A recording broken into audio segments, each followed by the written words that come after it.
Good morning, good morning, good morning. It is I, your fiduciary fam, the all-star advisor Alonzo Hall, in my little world. Got to Calvin it out for us in the morning with I can Calvin Klein, Calvin Klein, got to Calvin it out in the mornings because that's how we do. And I'm a label whore. At any rate, good morning, folks. I haven't spoken to the YouTube streets in quite some time. Um, but I've been figuring out some things, and there's some people I follow. Um, One who I will absolutely mention, which is Anton Daniels. Um, and I'm very appreciative of having stumbled across his page because he's one who speaks to self accountability and building yourself. And, he talks a lot of this red pill stuff too, but he looks at a lot of the gentlemen in this space thinking like, maybe it's on some crybaby stuff. And he was mentioning, I don't have those same issues that a lot of you guys do. And nor do I. Like I said, I stumbled upon this space because, back in the day when I was young, I wasn't the super attractive, get all the girls guy.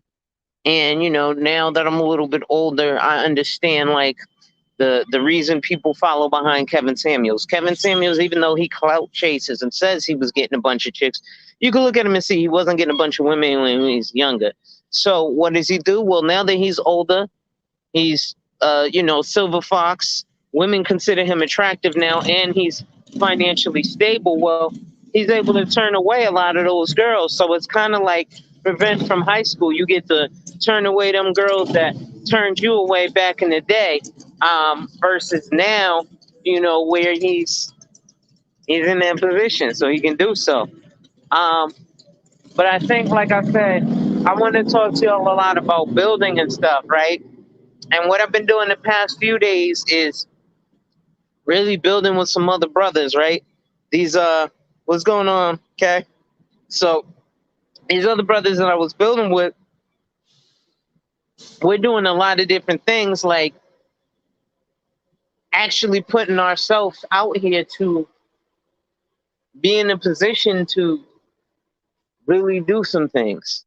And while we're in these positions doing these things, um, I think it's important for us to document that, right? Like Kay last night, I was watching Kay Business Podcast, and he put out a whole video showing one person how to get SBA grants for their business. And like it's little stuff like that, each one teach one, that we can actually go ahead and make ourselves grow.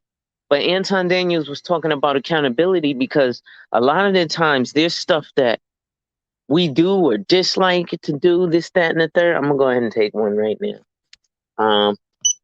And it ends up misbuilding us. Let me get Lucy. Yeah, I know I shouldn't, but thank you, dear. I'm gonna do the card. Um, so there's things that we shouldn't be doing. Like me, I shouldn't be having this cigarette, right? But I'm gonna go ahead and bitch up and have this cigarette. Now the girl at the store always sees me and she be like, "You a bitch ass nigga if you get this cigarette." And for the past few days, she's actually got me right. She's been like, "Don't do no bitch ass nigga shit." Today I'm gonna do some bitch ass nigga shit and have my cigarette. Um, but normally, these are some of the things that like Anton has been speaking to us about, taking the accountability, right? It's just like with Shakari Richardson, right? She smoked weed, blase blah, everybody's mad about it. But realistically, chick, you knew what you was doing. Like you in the Olympics, you are not a regular person no more. So you can't do regular person shit. Have a good one. You can't do regular person shit, right? You can't just be like, oh well, my mom Dukes died, I'm gonna go smoke some bud. Well, yeah, that'd be cool, but you're not a regular chick, right? You're a person who is in the Olympics. So it's not like you can just not be a sufficient Olympic chick. Yeah, what's good? I'm doing this one cigarette. I ain't even gonna smoke the whole thing, but every once in a while, I do enjoy these terrible cancer sticks. But anyone in or out the YouTube streets who sees me already knows. In fact, I got a client who I'm dealing with who I hope he don't see me, because if he sees me with this cigarette, I know the first thing he gonna do is run down on me and be like, "Yo, what you doing, bro?" I mean, like, "What are you talking about?" He's, "Now you owe me 50, because I pay him in push-ups every time we smoke cigarettes. We pay each other in push-ups. Last time I had to do 150 push-ups in one clip, and man, my arms was hella sore from that one clip of push-ups. But anyway, yeah, man, I just wanted to come up and oh shit, here go Perfect Imperfections. What's good, brother? He's in the building. I already know he gonna hold me accountable. But he said, well, every once in a while I'll let you do it. But like I said, I just wanted to post this because I got up early this morning, and everybody who's watching or either live or on the playback, go watch my man Perfect Imperfection Studios. Um, like I said, that's Chronicle Mac, and that's the gentleman who did the first interview with me, kind of breaking down my why as to why I started selling life insurance after being shot 5 times. So what I'll do is I'll actually go ahead and I'll do another video, kind of breaking down the why I got into this industry. But a lot of people talk, well, why? Because they think we get into this industry for just commission checks. I got into it because I wanted to impact young people like myself, right? Who may have wanted to be the next 50 Cent and turned into the next 25 Cent because I got shot half as many times, right? But the reality is I wanted to actually make an impact on people, right? And that's how you do it, through this business, through this industry, right? And there's nothing like delivering a death benefit check. See, a lot of agents have never done something like that, which means, John died and I actually go and give his family a check on behalf of him dying from this death benefit, right? That's something that is difficult to have happen. As you can see, I'm sitting here outside, my barbershop. As y'all see, the all-star lineup, you know, which is why I am your all-star advisor, you know. So we got our barber in there cutting it up right now. That's the all-star barber, Blaze 50, you know. So this is what we've got going on here. And, one hand washes the other, both wash the face. But yeah, actually, I'm very appreciative of people like Kay, man, because you doing stuff like that is what helps, and it gives other people ideas, right? You worked with the electrician, and now he's got following too. But one of the things he's explaining, because I went on a podcast the other day, and I had to ask somebody the difference between a business owner and someone who's self-employed, because I think a lot of people don't know that difference. And so they look at me and be like, oh, you're an entrepreneur. I'm not an entrepreneur. I'm self-employed. I own my job. That's very different from being a business owner. For example, running the barbershop, that's a business owner, because you have employees who you're responsible for, and all this other type of stuff, right? So versus just being myself, who I'm in charge of me. That's it. It is a little more difficult being self-employed because generally nobody knows who you are, what you're doing, versus if you do. What's going on, gentlemen? How are you? All right, brother. You can have this one. No problem. Have a good one, boss. No problem. So yeah. So we got to look out, and I just gave away my cigarette because there's a gentleman who is out here. He actually looks out for me. You know, the people in the area. I try to look out for the transients, is what I call them. People who may have fallen on hard times and are unfortunately homeless.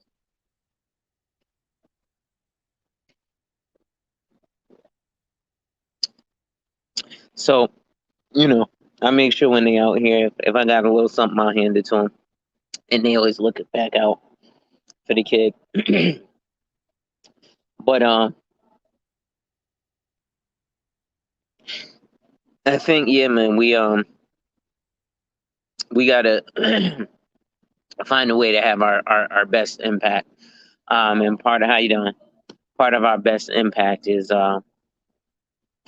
just kind of taking the bull by his horns, right? Doing what we see fit or doing what we do best. So, like I said, make sure you follow Perfect Imperfection Studios, follow the K Business Podcast, because these are things that, you know, are more, our time spent a little better, right? Especially dudes in this space, this manosphere space, right? We got a lot of dudes who are looking at us and they're like, yo, you guys are weirdos. And why is it? Because they see us sitting on these 4 hour and I'm including myself. They see us sitting on these 4 hour panels. And for the most part, it really does sound like these dudes were just crying about, not being able to get women. Because for the most part, every panel you have someone speaking to women or the issues with women. The problem is, again, like I said, as black men, we can't really have that. Why not? Because as black men, we're competing against men of other societies. And if we're sitting there battling with our women, don't get me wrong, the women are out of line. They're not exactly doing what it is that we want. But at the end of the day, none of that shit matters till the men get correct, because in other societies, men run shit. The women that act the fool, they put in a category, and that woman will be, for lack of a better term, the scarlet letter, right? But everybody else falls in line, right? Like, let's look at this whole MGTOW thing, men going their own way. Black men, that's not for you. MGTOW, again, was meant for other ethnicities to say, the men will go our own way and leave your community like we see how the black community has with their men being out of the way due to the civil rights movement, where the man left. Why did the man leave? Well, a lot of people say, oh, you've abandoned your families. Nah, we didn't abandon our families. What happened was there was no job opportunities. And as men, we was like, well, you could do better by yourself. There's no need for me to be here and get the big piece of chicken when I can't provide for my wife and kids, so I'm out. And there was a large exodus of black men.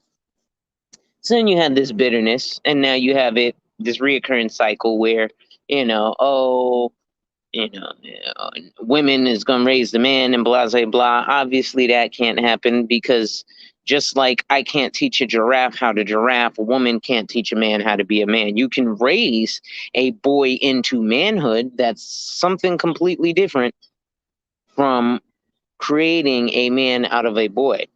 See, you can raise a giraffe from childhood to maturity. Doesn't mean you've taught that giraffe how to giraffe. So it's the same thing, women. You can raise that boy from boyhood to male maturity, manhood, but you cannot teach a boy to be a man.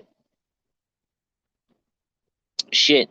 Half the men out here can't teach a boy to be a man because they don't know how to be one. But at least they are one, so you can teach from the aspect of actually being one, right?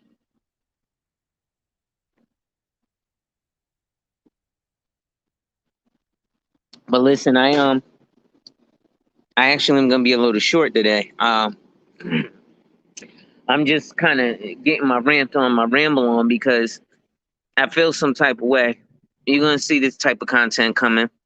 Shout out to Absalom in the building. What's going on, God buddy? We still got to do those Money Mondays, man. I miss them Money Mondays, the motivation, man. You know what I'm saying? It's the Mac era, man. You know what I mean? We got too many of these dudes out here, man, dry dicking. You know what I mean? Y'all beating off with no Vaseline. And then y'all upset at these women for not falling in line. And like Anton Daniels said, I'm gonna give you the perfect chick. I'm gonna give you exactly what you want. Slim waist, pretty face, don't talk back, cook when you want, jump on one leg like the princess from Coming to America, right? We're gonna get all that. But most of you dudes wouldn't even know what the hell to do with that once you get it exactly what you wanted. You fumble the ball, right? So let's not keep fumbling the ball. Let's put ourselves in a position where we actually can do the right thing by not only our women but ourselves, right? Like, don't get me wrong, I ain't perfect. You know, I have my fuck ups too. But at the end of the day, bro, we just got to be, you know what I'm saying, as close to right and exact as possible. If we can get ourselves there, it's kind of best. So I think just pushing for it is critical. And if we, like I said, wipe ass, work in progress every day and see success, that will happen. So also I was watching one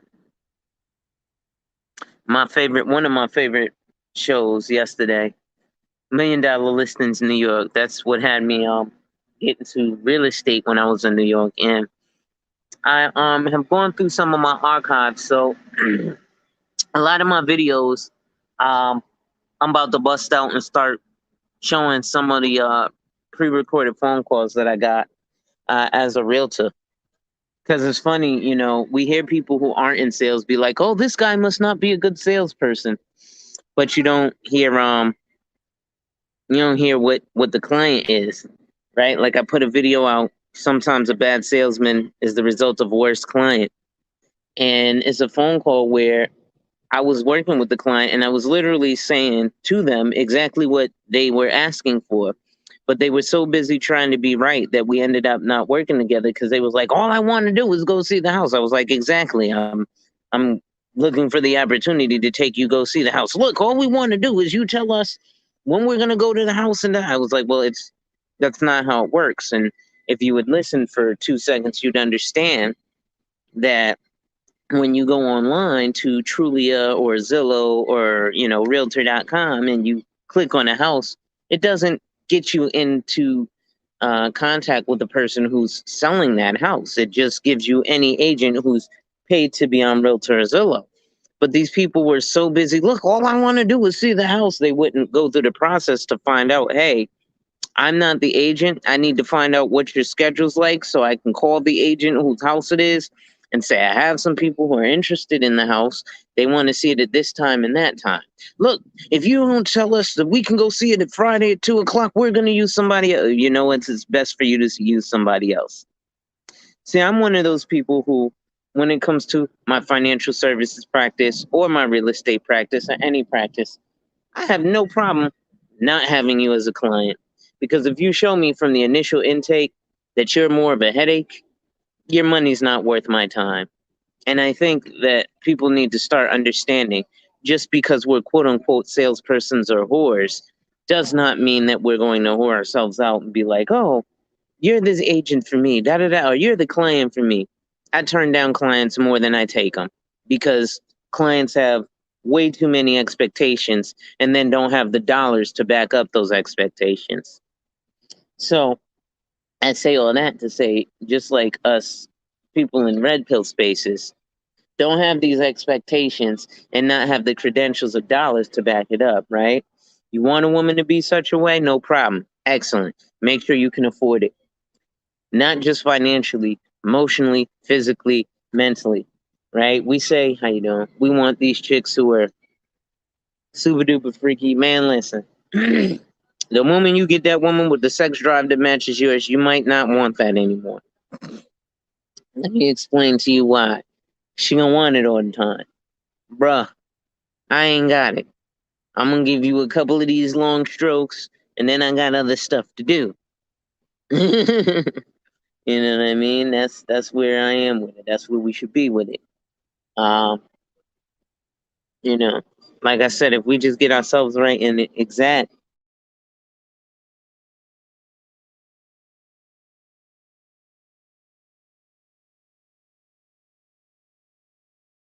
where I want to start talking to the bros about this type of stuff, and in terms of hey, Pookie. And in terms of building that stuff, um, we can kind of connect with each other, and if we connect with each other, we can always build kind of further.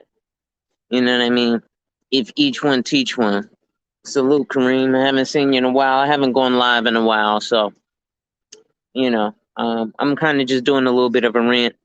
But in terms of these niches, um, I've been sitting with a few brothers who come from walks of life similar, and instead of just taking care of themselves, right? So they get life insurance. That's great, but let's realistically look at what the purpose of life insurance is, right? The wealthy get a policy on one life 7 times.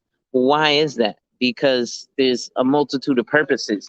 So what I've been doing now is working with these folks to take care of their kids' financial future, right? Because you figure, well, I'm taking care of my financial future. I got life insurance, so if I die, somebody gets a check. But it's more than just that, you know. All right, boss. Another Quaalude. She love me in the morning. Wolf of Wall Street, baby. Another Quaalude. She love me in the morning. If you don't know that, that's from Wolf of Wall Street, which is an amazing movie. But so I've been speaking to brothers about insuring their kids because we don't look at it right, and we look at it as it's morbid.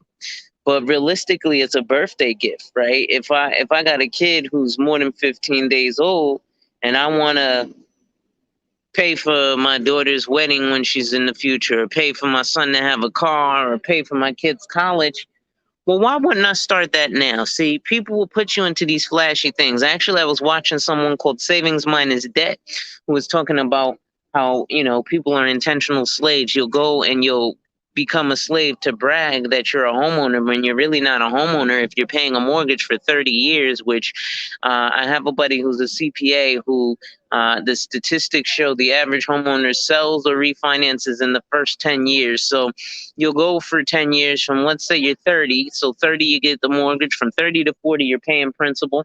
I'm sorry, you're paying interest. And then, oh, well, I want a lower monthly payment. So you restart this 30-year payment 10 years in. So you made yourself a 40-year payment. So it sounds cool. But then you'll also diminish life insurance, which is exactly the opposite of the mortgage paying till death. It's being paid till death. There's actually a way it works. But the way it works is by you to become the client of an all-star advisor like myself. There's a lot of advisors who will sit down and give you exactly what you want. I want $10 million worth of life insurance. Cool. Here's a $10 million 10-year term. If you don't die in 10 years, your family gets jack shit, but you got that $10 million worth of life insurance, and it'll only cost you $500 a month for $10 million worth of coverage. But again, I equate life insurance to Mercedes Benz's, right? If I get a $10 million life insurance policy or a Mercedes Benz, well, if I get an A class Benz, yeah, it's still a Benz, but it starts at $29,000. But if I get a $10 million life insurance policy or an S550 Mercedes Benz, well, an S550 starts at $97,000.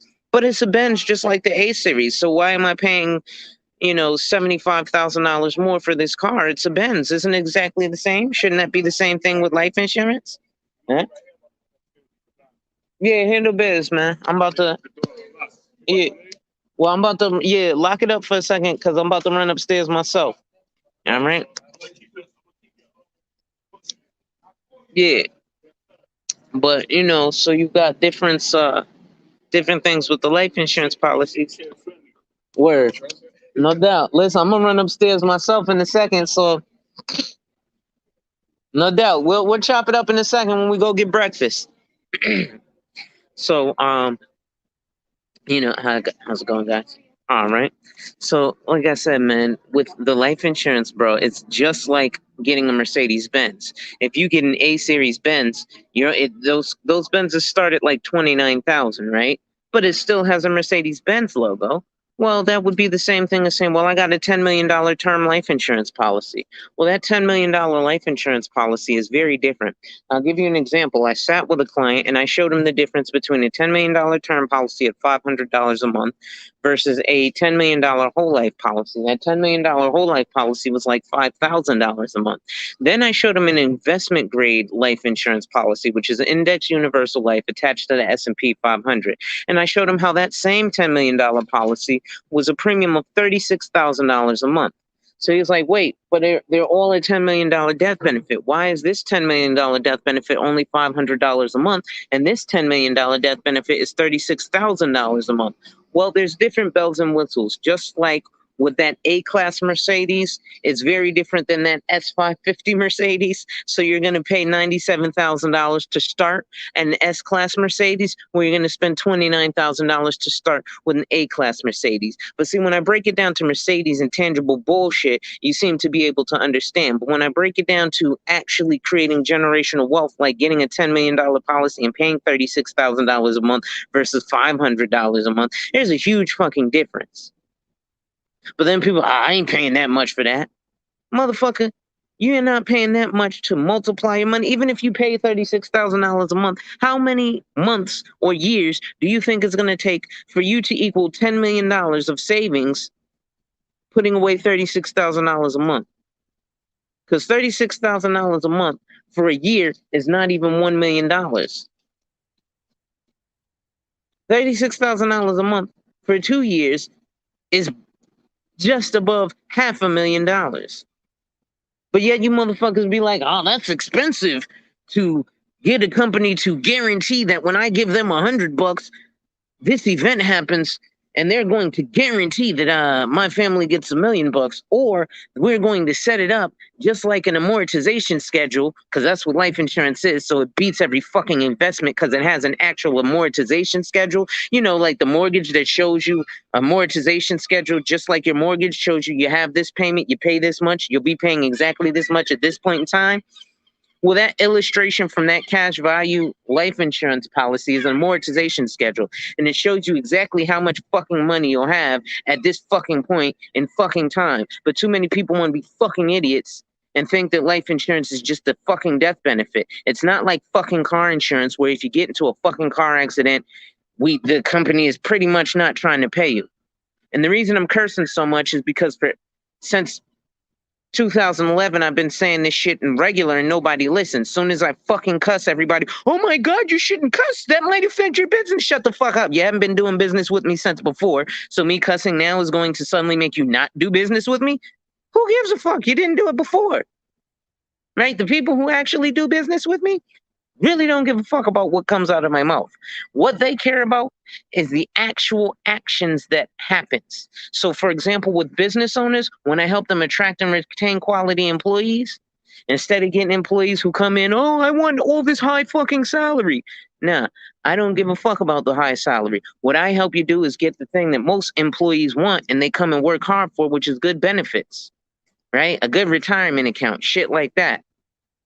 But you got to talk to a proper agent to actually learn how to have that shit set up. Most of you motherfuckers don't get set up properly. You end up sitting with somebody who's basically in it for the commission, who beats you in the fucking head for that shit. Right? Like I said, I got into this industry because in 2008, 3 days before Mother's Day, I got shot 5 times in front of my mother. So for the people who look like me, that come from walks of life like me, I be trying to talk to you Negroes, and y'all come to me with this dumb nigga shit. And I get tired of it. Because y'all niggas look like dumb niggas. When I be talking about insurance, y'all, I'm going to get an investment. You stupid motherfucker. I told y'all in 2018, the banks put $3 billion into the stock market, yet $22.5 billion into cash value life insurance. That's your money, America. Because remember, you put your money in the bank, but you won't put your money in the bank unless it has FDIC insurance, Federal Deposit Insurance Commission insurance. And then you won't put fucking life insurance on your own lives. You'll put insurance on that fucking phone, but you won't put insurance on your own life, right? Like my brother-in-law, we was having this conversation. He was like, yeah, nah, I'm gonna wait to get the life insurance. And then the nigga got shot sitting in front of his fucking job, right? Yeah, I bet you that nigga thought about that life insurance while he was bleeding on that hospital. Matter of fact, you seen him on my show. He brought it up. He was like, damn, cuz I was thinking about leaving money and shit for my son when I died. My nigga, my uncle, back in 1996, he was a dance troupe. It was called the Paul Hall Contemporary Dance Theater. For those who are familiar with dance, his dance troupe was second in the country to Alvin Ailey. If anybody out there is familiar with dance, you watch So You Could Think You Could Dance, America's Best Dance Crew, Debbie Allen, all that shit. If you're into dance, you've heard of the Alvin Ailey Dance Theater. Well, my uncle was second in the country to Alvin Ailey the day he died. And the day he died, he was on his deathbed. He died from AIDS. Back in the 90s, you know, he was homosexual and all that shit, and AIDS was rampant, especially in the dance community back in those days. And he died from AIDS. And on his deathbed, there was myself, my cousin Jason, and my cousin Jennifer on his deathbed. I was about 12 years old. Jason and Jennifer were about 13. All right, I was 11. We were like 11, 12, and 13 at the time. And you know what this man did? On his deathbed, dying from fucking AIDS, and this is another reason that I think this shit is so important, right? Because we ain't got shit to remember him by. He was famous as fuck. We had to fucking sell all his shit because he ain't have no life insurance. The Paul Hall Contemporary Dance Theater. Yeah, you ain't heard shit about it because he ain't have no life insurance to leave no legacy. But what he did on his deathbed with his 3 nieces and nephews, or his 2 nephews and 1 niece, on his deathbed, he had $3 in his pocket. Ironically enough, he gave each one of us $1 and was like, go chase your dreams. The fuck I'm gonna do with $1? Now, yeah, at 12 years old, it's sentimental and it seems cool. What the fuck can I do with $1? But you know what he was saying? I wish I could leave y'all something. See, I don't talk that bullshit that other people talk, that theory bullshit that people in this industry talk. I talk the real shit because I talk from real life lived experiences. 98% of the motherfuckers in this field can only talk to you about bullshit that's in books. Kind of like the movie Training Day, right? When Alonzo said to Ethan Hawke, you know, why did you want to get in the force? Oh, well, I want to be, yeah, blah, blah, blah. Forget all that bullshit they taught you in the academy. You got to eat, sleep, breathe these streets. I eat, sleep, breathe shit these streets. I've done this my whole fucking life. So that's why I talk about this insurance shit the way I do. Because I'm passionate about it. And like I said, I come from lived experience. You can ask agents who have been in this business for over 30 years. They've never delivered a death benefit check. Delivering a death benefit check actually affects you as an agent. When you walk into a funeral and you see all these people crying over John Smith, and then you deliver a death benefit check, and this woman who doesn't know you from Adam hugs you and squeezes you like you are the God from heaven. Why? Because not only was she grieving over her husband, she's trying to figure out, how the fuck am I going to pay this mortgage? How the fuck am I going to take care of these kids? I ain't got a job. My husband was a good guy. He was taking care of all the bills. How the fuck am I going to go get a job? I ain't worked in 20 years because my husband had shit taken care of. But see, this is the shit that even dudes in this red pill space won't think about. Like I said, I spoke to the dude Game Changer, and he was like, oh, that's a retarded thing. Why would I have life insurance for a family that I don't even have? You fucking retard. Like, really? But you'd plan for a business. right? Because if you put together a business, you have to put together an executive summary, a business plan, exit strategy, all that. So you got to think 5, 10 years into the fucking future. So you wouldn't do that for your family? Nah, you wouldn't do that for your family because you don't really want that shit. You just want to talk about it in an echo chamber and kind of feel good about this shit. See, niggas not gonna like me after a while. Salute to my dude, the Roger Report. Long live the habitual line steppers. You know what I'm saying? Shout out to the Solar Vision Debate League. You know what I'm saying? Those is gentlemen out there who be coming through. And they be having a rampage, y'all niggas, in this manosphere sometimes because, again, they're looking at the fact that they're productive members of society as black men, and they got to hear shit like other groups of men talk about this shit, this manosphere shit. Well, we got to be out here competing, and these men ain't in the manosphere, but they are black men. So as black men, they get this label thrown on them from this manosphere shit, and they don't like it. Good morning, underrated. You know what I'm saying? So this manosphere, we gonna make sure that it's correct. Black YouTube, we gonna make sure it's correct, because we gotta make sure that our shit's right. And at the end of the day, ain't nobody gonna do it but us. Right? We gonna be the niggas who look out for us. We gonna be the ones. Ain't nobody else looking out for us. Ain't nobody else gonna make sure we are right and exact. Ain't nobody else gonna make sure we correct. You know what I'm saying? What's going on, boss? I can't complain. All right. You know, so we got to make sure that our shit's on point, our shit's on par, right? We got to keep our shit together, you know? And I think a lot of that comes from just simply having these little discussions, these little conversations, man. Like I said, I want to start talking to y'all men about insuring your children. You've already got yourself taken care of, so now take care of your children. I'll give another example. Hopefully he watches it now or he's watching in the playback. My man, we here. Yo, this dude is one of the largest proponents of me in this space, right? He's already got life insurance. He sat down with me. He was like, yo, I want to get my life insurance to this. I've already got this much. Boom, boom, boom. I sat down with him. We went through it. I was like, yo, bro, I work on 100% commission. So I only eat what I kill. So to be honest, I could help you right now get to this number that you want. But me helping you get to this number that you want doesn't really help you. It helps my pockets. So I'm not going to do that.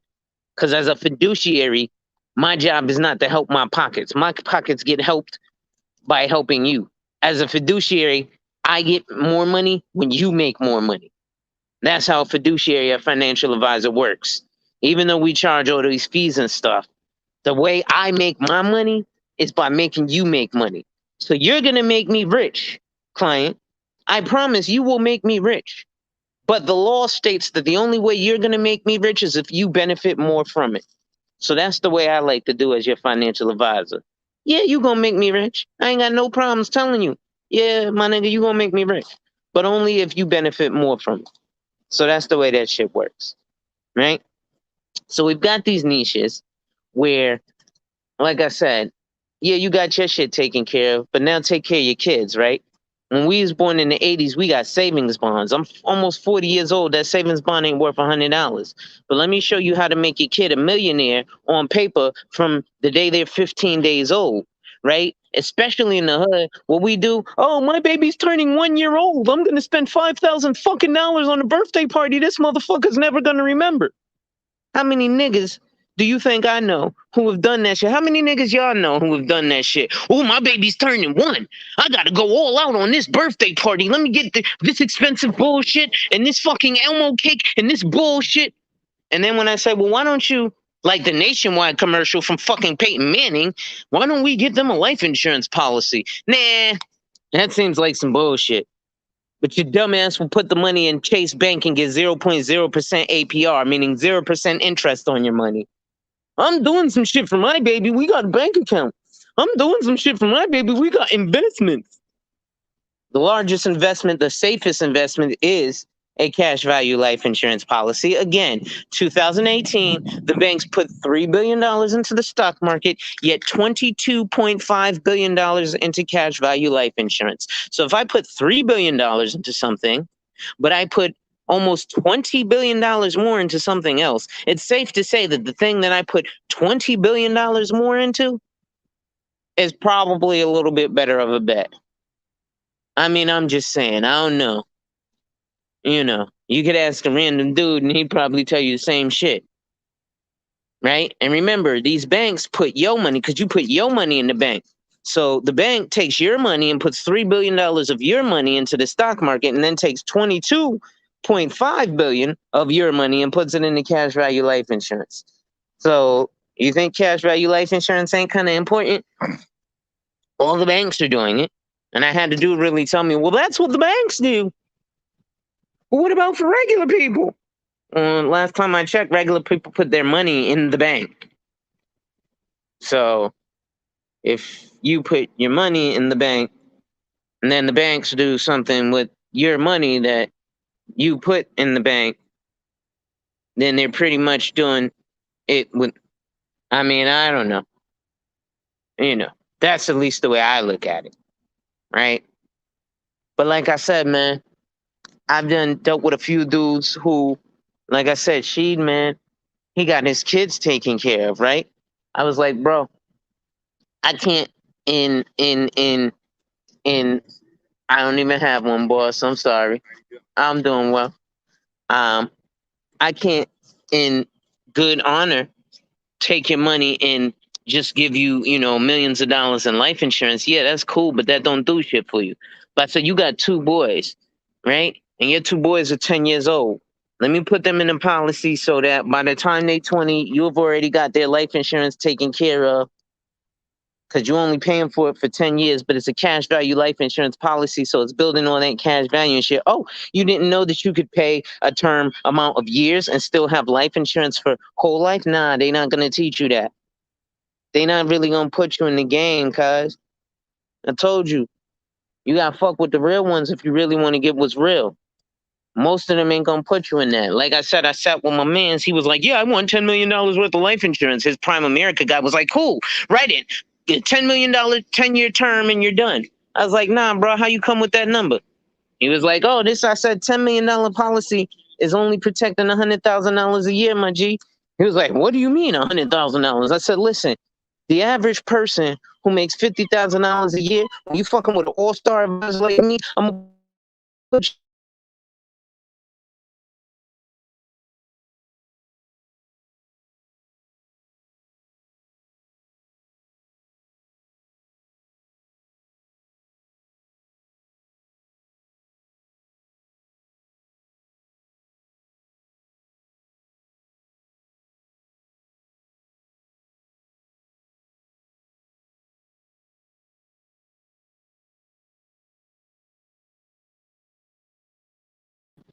Damn, my fault, y'all. I'm up here twice for some odd reason.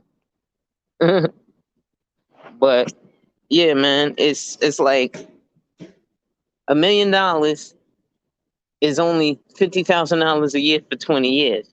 So most cats in America are gonna be a millionaire. If you make $50,000 a year for 20 years, what's going on, Chief? You've already made $1 million. You see what I'm saying? So that shit is hopefully I'm back. I see a couple cats in the chat saying I'm frozen. But yeah, man, hopefully I'm back. Right? So dude was like, yeah, listen, $1 million is only $50,000 a year for 20 years.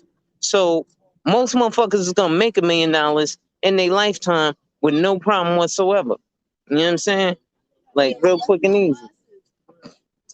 So if you're looking at $10 million, that's only $100,000 worth of income, right?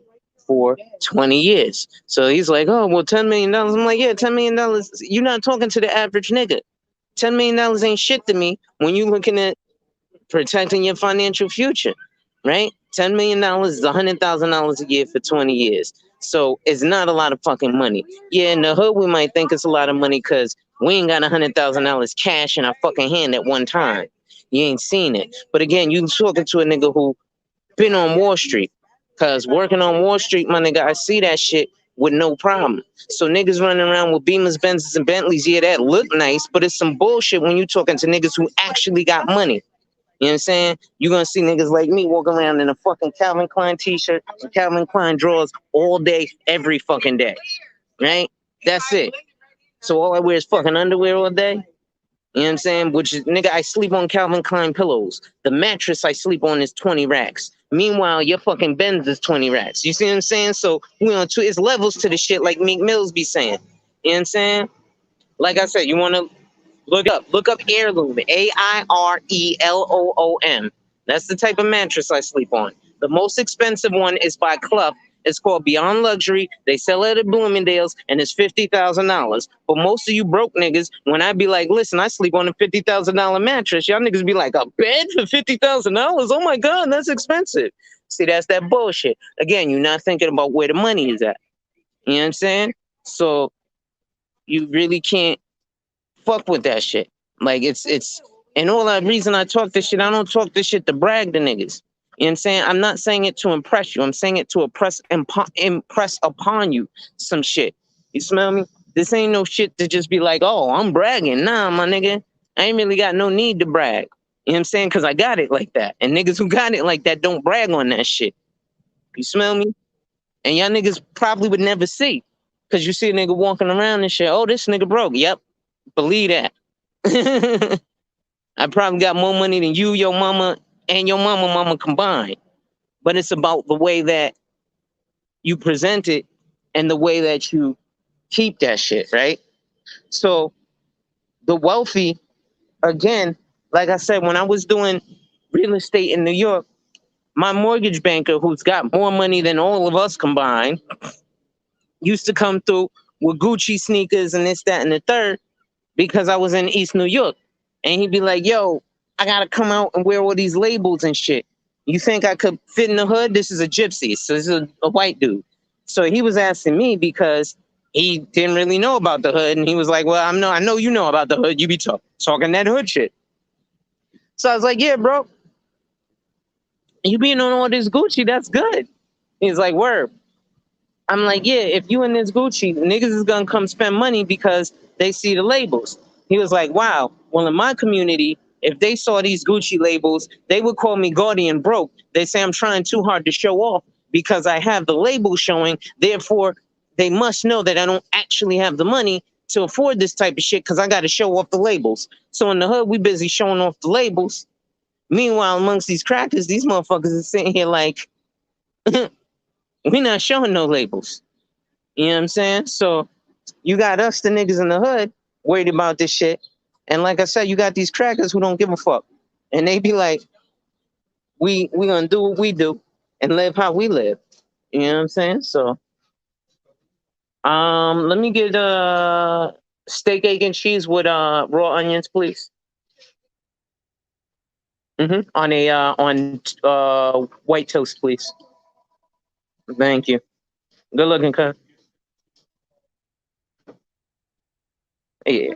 So we gotta make sure that we keep ourselves right and exact, folks. But listen, I'm chilling with the fam at the moment. I'm about to go get shaped up and shit so I can look pretty for y'all. You know what I'm saying? I might even cut off the beard actually. I don't know. I might have to ask my barber. Hold up. Matter of fact, cameo appearance. This is Blaze 50 right here. This is the nigga to keep the All-Star advisor lined up. You know what I'm saying? So y'all make sure to come down to 59 Orange Street and come see his shop if you're in the New Haven, Connecticut. And what's your West Haven location? 454 Road, man. Come holler.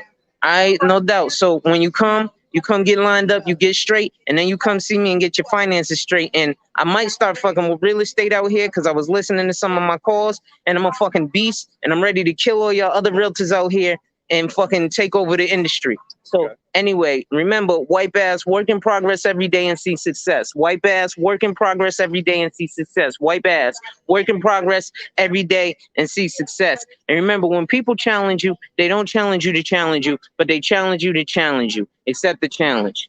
Salute.